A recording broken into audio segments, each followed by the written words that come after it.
Hello! Sorry I'm a few minutes late. I was getting my tea. Hello, everyone. I see the chat's already popping, which makes me so excited. Good morning, it's Dr. Sacheen. Welcome to Tuesday Tea Break, where we spend some time protecting our peace, chatting, having something warm to drink, or cool, depending on where you are, and just enjoying some joy.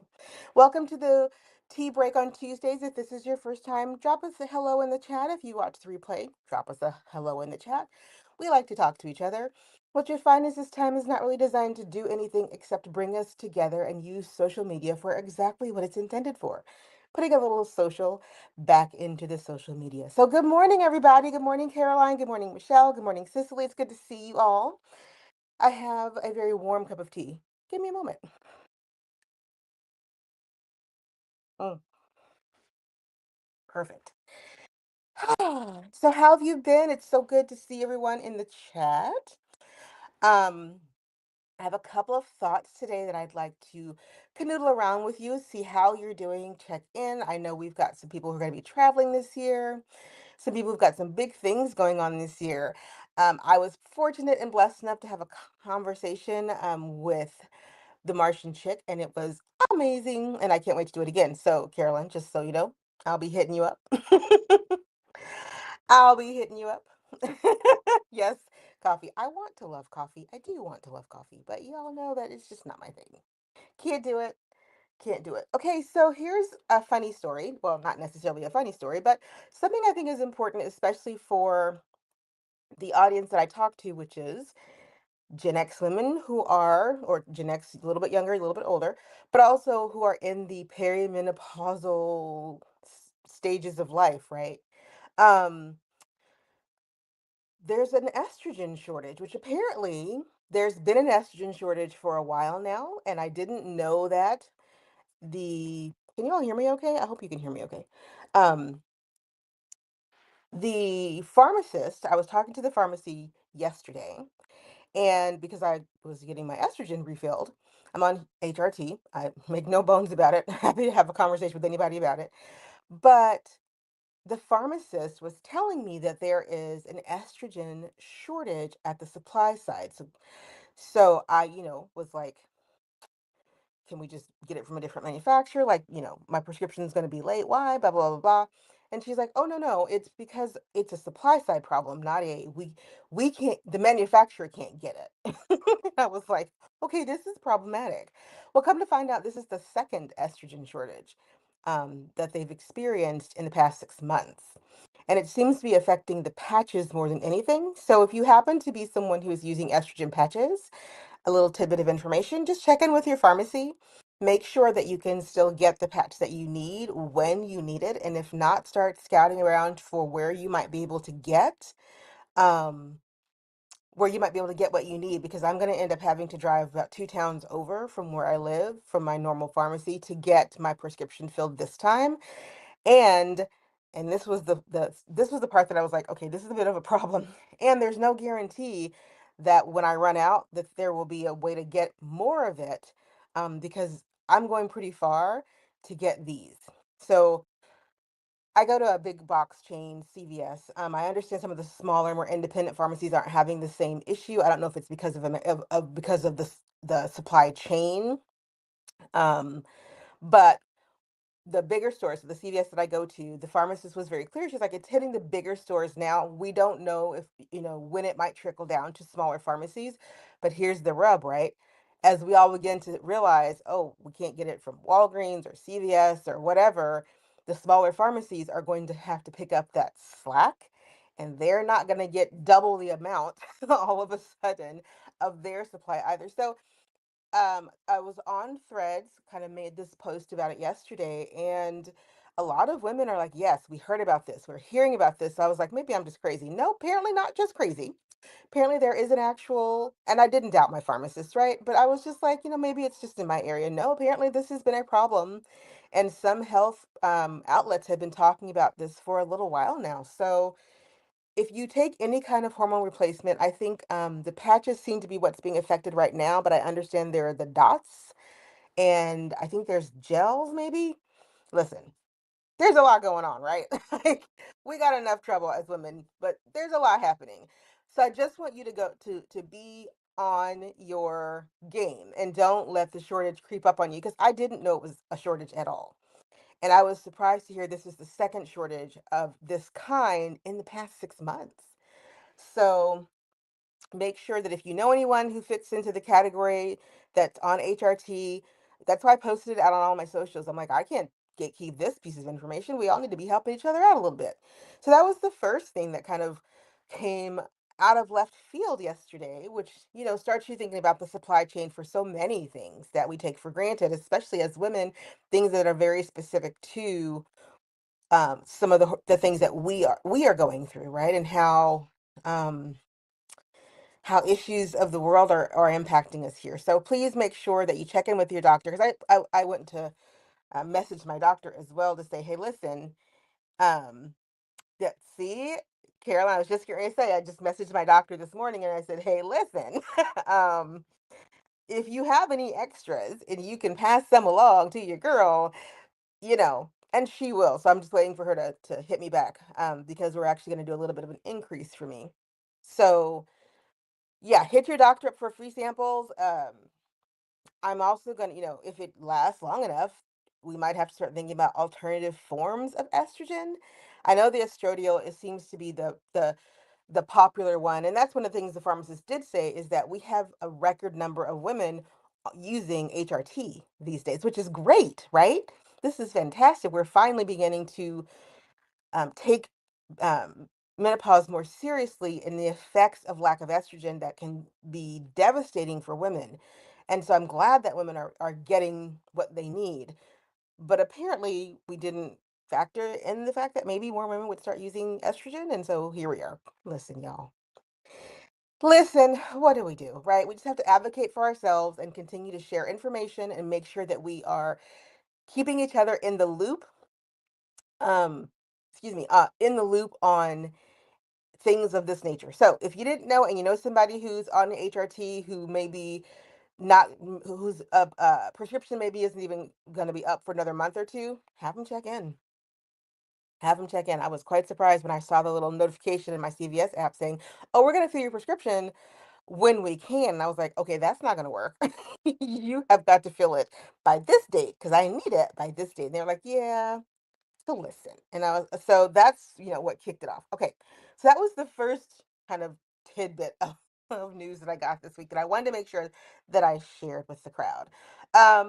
Secondly, based on a great conversation that I had with the Martian chick and some other people, I was really intrigued by kind of the conversation around personal finance and retiring early. So um, I've been talking about and we're going to be really talking a lot about retirement strategies and the possibility of retiring early. And I know that some of us are sandwiched between parents and kids, but I also know that a lot of us have a very skewed perspective on what it really would mean to retire early.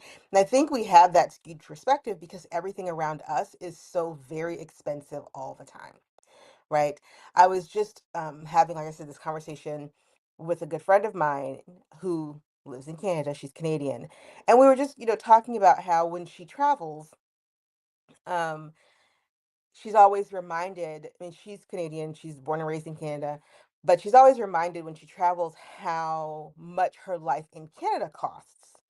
And that when they go other places, how relaxing it gets because the things that she purchases, which are very similar to what she purchases when she's home, aren't as expensive.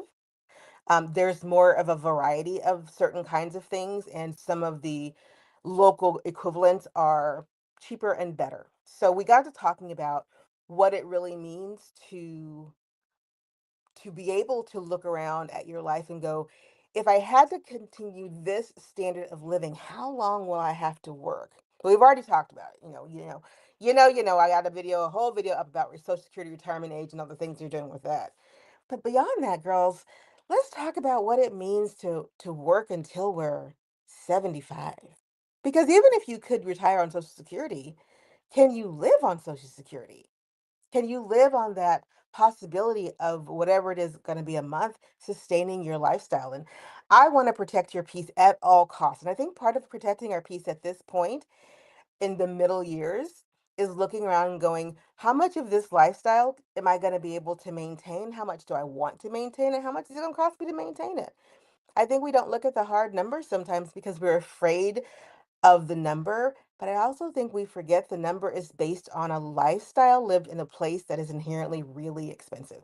And I don't know about you all. I'm not necessarily talking about um giving up your lifestyle. But I'm absolutely talking about looking at the real numbers and asking some real questions. So this morning I was listening to some financial channels. I like to listen to financial channels. And okay, side note. Side note, we're going to take a small detour. If you're going to look at financial information on the internet, please remember that most of the people that you're listening to do not have any financial acumen. They don't know what they're talking about. And so please be careful. Just please be, especially now that AI is taking over and so many people are just throwing things at the wall to see what will stick and get people to buy their whatever courses. We talked about that, Caroline. We talked about the people who are just going to sell you puffing hopes and dreams. So just be careful out there when you're listening to people um and talk about financial stuff. And I like to follow a few channels because I've spends a lot of time following their journey. And I'm not necessarily talking about you have to follow, Sigma 7 accountants or brokers or whatnot, but follow people who've actually done what they said they're doing and whose whole source of income isn't based on you buying their course. That's all I'm saying. Right. That's all I'm saying. Just follow people who actually give you information and let you peek behind the curtain and show you what they've done or how they're doing it, give you some meat to chew on, and you don't have to pay to get behind the firewall only to realize that they're not really giving you anything. Cuz darn it, that's just a waste of your time and it's really annoying. Hang on. Mm.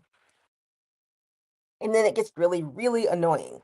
And you spend all your time thinking, "Oh, I'm going to follow this person who's going to help me figure out how to, you know, um get to the life that I want post retirement." Come to find out they're talking about day trading. Now listen. I you know Follow who you'd like to follow. Just be careful out there. Be careful in those internet streets, y'all. Okay, anyway, so back to my point, which was if we are looking at being our ages and we're looking around at our life, have you crunched the numbers? And numbers are scary. Like, I get it. Numbers are very scary to have to sit down and go, if I live for another 30 years, okay, let's say I'm going to live for another 30 years and I don't want to work all 30 of those. Like, just for the record, I'd like to not have to work all 30 of those, right? What is it that I need to actually maintain a decent quality of life? And then where is the money going to come from? I'm wondering if for some people the money isn't already here, but they have never looked at it as if I just shifted my life a little bit, maybe laterally, maybe, horizontally, excuse me, sorry, maybe vertically, maybe laterally. If I shifted my life just a little bit, perhaps I could see that I don't have to work until I'm 65. I don't have to try to work until I'm 70 just to maintain what I have, because what I have can be maintained in a different location for less money. Same quality of life, but less money. I'm just saying. I'm just saying. I just think we forget that what we do in our very narrow square can be done other places in a very similar way and cost not nearly as much as we're spending now. So, all right, I'm missing some comments. Sweet potatoes have phytoestrogens. It might help to provide. Yes, that is very true. A few places, there are a few ways I don't like sweet potatoes. I wish I did. I really, really wish I did. But that is a good point. Everybody does have a product to sell. Everybody and their mama has a product to sell. I mean, I'm not gonna lie, I have products to sell, but I'm not selling y'all financial advice because I don't give it. Numbers are so empowering because you are right. If you know the number, right? Maybe the number is 2,000 a month. Maybe it's $15,000 a month. How do you know? How do you know? And I don't think it's fair to say to people, oh, you know, when you retire, you can pull out your pension and your Social Security. If you've done the numbers and then you look at what you've got coming in retirement, what you might have coming in Social Security, I don't want any of you all working at Walmart to supplement your income. I don't want you to have to do it. I just don't. And I think we're all at a place, and if you follow this channel, I'm talking to a very specific slice of the population, but I'm exploring this topic because all of us are living longer, right? We're living longer, but our quality of life isn't necessarily getting better per se, because life is getting really expensive in some places, forcing people to live longer, yes, but also work longer and have to put a lot more stress and strain on the body. And I think it was Caroline, you and I talking about it. Um, but also I think it was you, and if I wasn't, I'm sorry, because I have like three conversations and I'm like getting them all mixed up in my head. But the stress and the strain on the body of the constant need to grind to maintain a lifestyle. So we live to we're 70, but we drop dead at 72, right? So where was the joy in that? Where was the joy in all of that? I don't That's not protecting our peace. That's not leaning into our joy. But we can't lean into our joy with no information.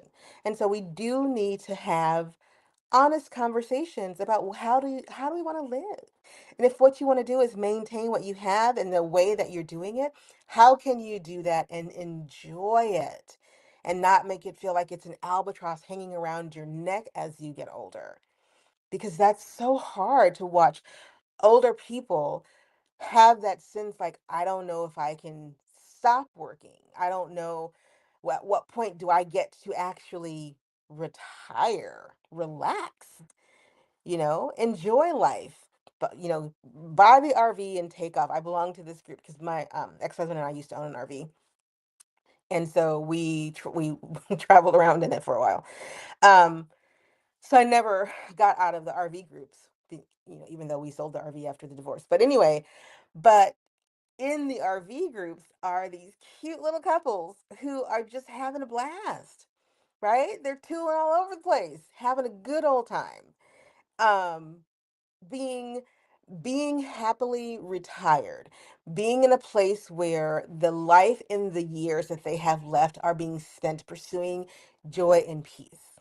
Now, I think this is important to talk about for everyone at this point, but especially for us in the middle years, because change is here. Whether we like it or not, the world is changing. Plain and simple, cut point blank. The estrogen shortage isn't brand new. Apparently it's been being talked about for at least a year now. What other shortages might be coming? What other things are gonna require well, how do I put this? Are gonna require some creative thinking, right? Some creative thinking. Oh, and then how much of that creative thinking is only predicated by where we currently reside? Just throwing it out there. Just throwing it out there. Um, I think much of what we call cost of living in the US is actually, listen, preach, ma'am, is cope living. And that's what I'm getting at. That is exactly the point that I'm getting at. How much of what we look around and think we cannot live without are simply the coping mechanisms that we are now using to help us endure the hustle, to make it all make sense. Because if we actually stopped and thought about it, we would realize that our lives are crazy, crazy full of things that we don't actually want or need, but we are not in a position to stop doing them because they allow us to keep going every single day. In Rwanda, I didn't miss any of the things I thought I needed. I will say, um, whenever we've had the chance to travel, it's just always eye-opening to realize, oh, I brought all this stuff and I don't need any of it. Right? Like I brought all this stuff with me and I legitimately, A, don't need it, or B, I could have just bought that here. I literally could have just bought that here. Like, what was I thinking? Um, right. Oh, so this is a really good point. So I'm talking to some friends, right? And um I'm talking to some friends, and I said, my son doesn't eat cereal. So we don't ever go down the cereal aisle in the grocery store. But he says, it baffles me that you have an entire aisle of cereal. And I'm like, what are you talking about? He's like, we don't have an aisle. There's like a half an aisle. It's like 10 choices. And if you don't like any of those 10, go eat some oatmeal. Are you kidding? Do you really need an entire aisle of cereal products? And I was like, well, I don't. But apparently we do. I don't, we do. But, and so to your point, aisles of cereal, aisles of chips, aisles of soda. In other places, it's like you got a shelf. You want what's on that shelf? Go over there and get it off that shelf. What's on that shelf? And you don't want any soda. Figure it out. And I think it's just I'm not the kind of woman who's going to give up her creature comforts and live hand to mouth. But I am saying I find it sometimes, as Cicely just said, that we are cope living. And because we are cope living, um, they have this term in financial circles called the lifestyle creep. The higher your salary goes, the more likely you are to spend up and not maintain. So we start to creep our lifestyle to match and meet our income. And because of that, our lifestyle never really feels like we're there. We never really feel like we've achieved where we want to be because our lifestyle just keeps creeping up along with our dollar value. Our our coping lifestyle is the same way, right? The more we cope with what we are enduring, stress wise, grind wise, the hustle culture, the more stuff we need to help us cope, the more we need to bring in to help us cope, which means our eyes aren't focused on what do I actually use every day, need every day, want every day to maintain a beautiful standard of life, a beautiful living. And that is probably much smaller than all the stuff that we have around us that most of the time we don't even pay attention to. If I turned my camera, you could see my desk. There's a big old desk right behind this. And right now, because I have decided to go through all of the papers, it's that time of year, all of the papers that I have accumulated over the past few years since I moved back here, haven't gone through any of it. I'm realizing how much stuff, just paperwork alone that I've hung on to because you think you need it. It's just crazy the amount of stuff that we just hang on to, right? Just hang on to it. Just hang on to it just in case we might need it. Let's see. Hang on. The comments are flying. Oh, I'll check him out. Dr. Ed Weir. Okay, I'll check him out. Listen, I am a dark chocolate lover. I am never going to be without it.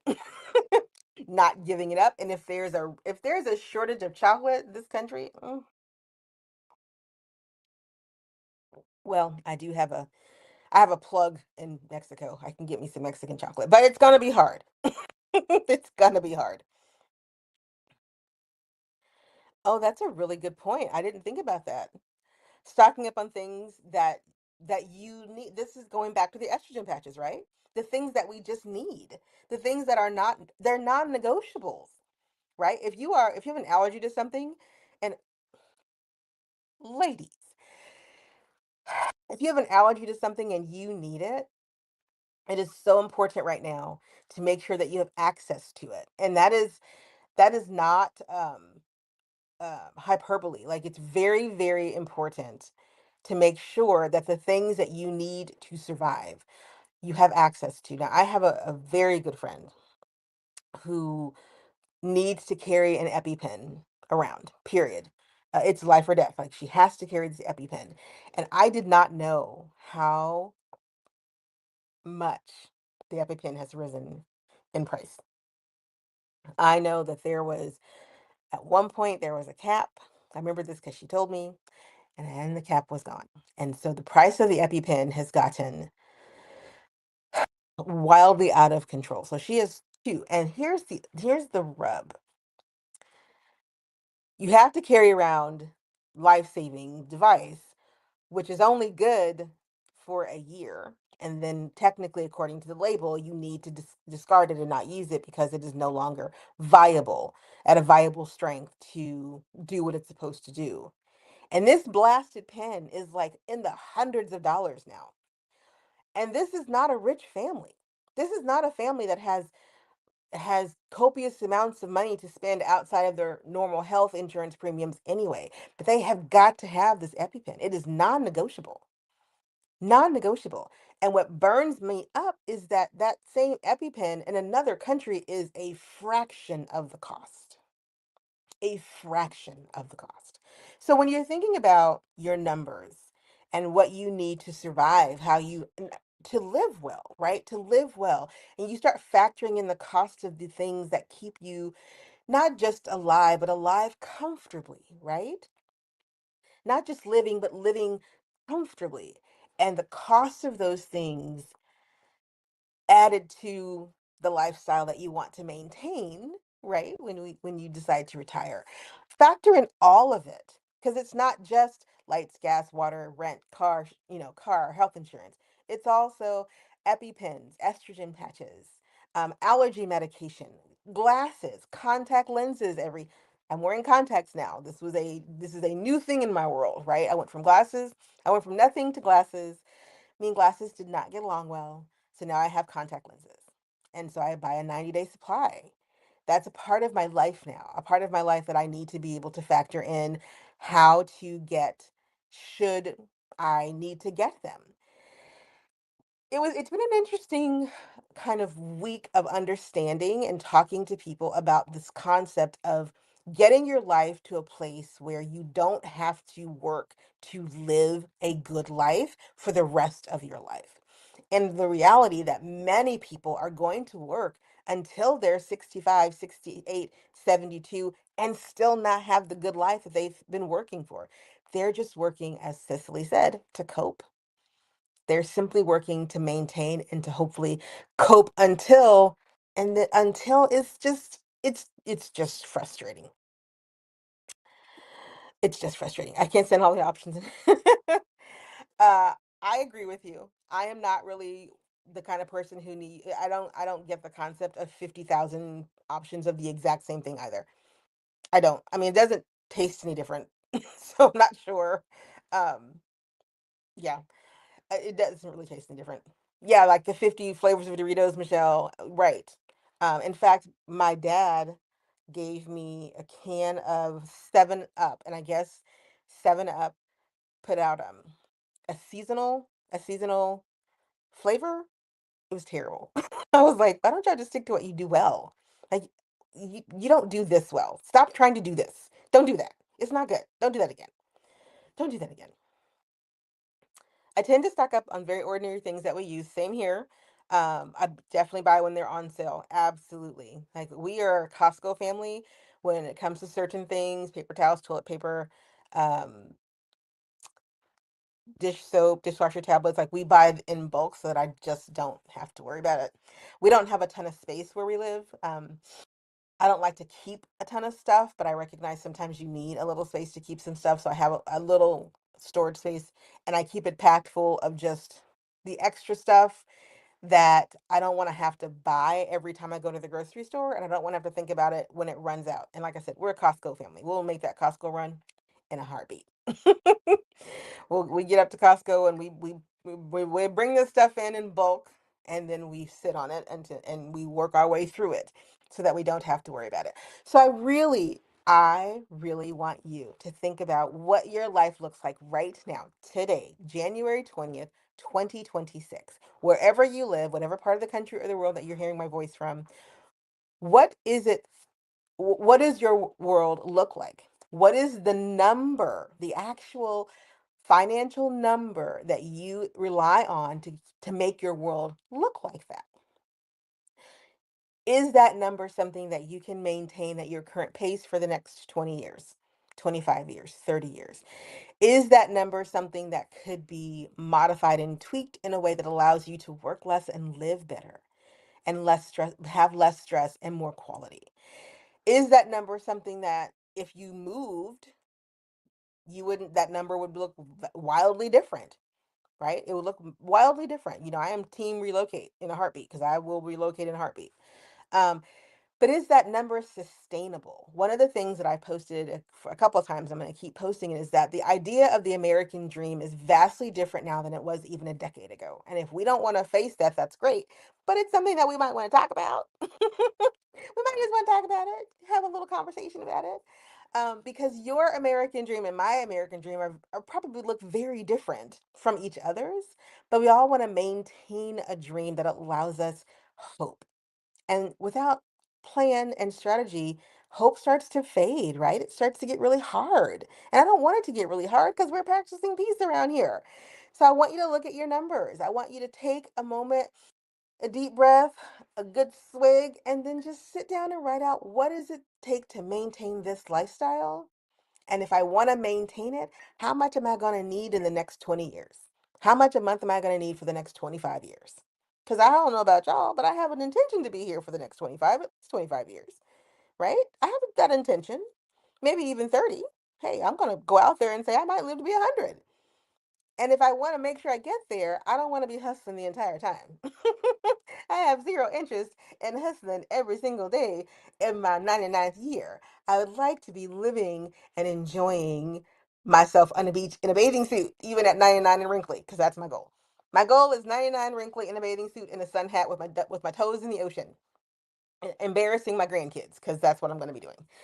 So I want you all to take heart, stock up on the things that you need, checking up with your estrogen, check in with your estrogen sisters, make sure everybody, let's spread the word. One thing that we can do is spread the word to people that may not be us that's impacted, but somebody in your circle probably is on HRT and would love to know that there's a shortage right now.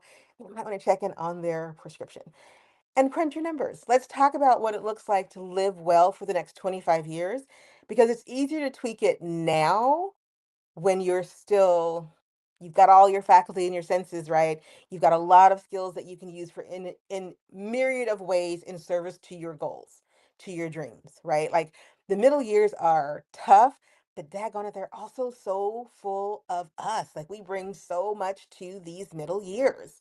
We have all these skills, we have all of this knowledge, we have all of this we just understand life so differently.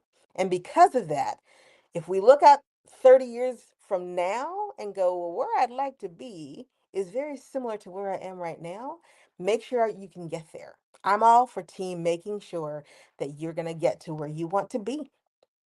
So let's get there together. All right, that's all I got for the day. I know y'all have things to do. I love hanging out with you all. Thank you for the great conversation, and we're going to start boycotting those 50 flavors of Doritos. Thank you for the great conversation. Spread the word. Hang on.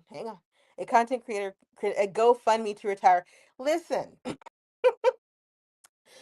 exactly, because 88-year-olds shouldn't need a GoFundMe to retire, to someone else to make a GoFundMe to retire them. And that's why I'm gonna love that, Cicely. I'm gonna have to use that. We are coping in our lives, and part of that coping is ignoring the numbers that would tell us how we're living, what we're living as. Are we living beyond our means? Are we living underneath our means? Are we living right at our means? And what we need to focus on to make sure that we're not an 88-year-old person who needs someone to start a GoFundMe so that we can stop slinging dishes at Waffle House or greeting at Walmart or panhandling, because that is not the reality that I want us to envision for our own lives. And we're at a place in our middle years where people might say, "Oh, well, you're middle age. You can start thinking about retiring." I want you to think about retiring, but I want you to do it the right way. And I want it to feel like you're marching towards something wonderful and not marching towards something terrible, because we don't want that. All right. All right, ladies, I gotta run. I'll talk to you very soon. New video coming out on Thursday. I will talk to you all very, very, very soon. Take care of yourselves. Drop a hello in the comments, and I will talk to you soon. Bye.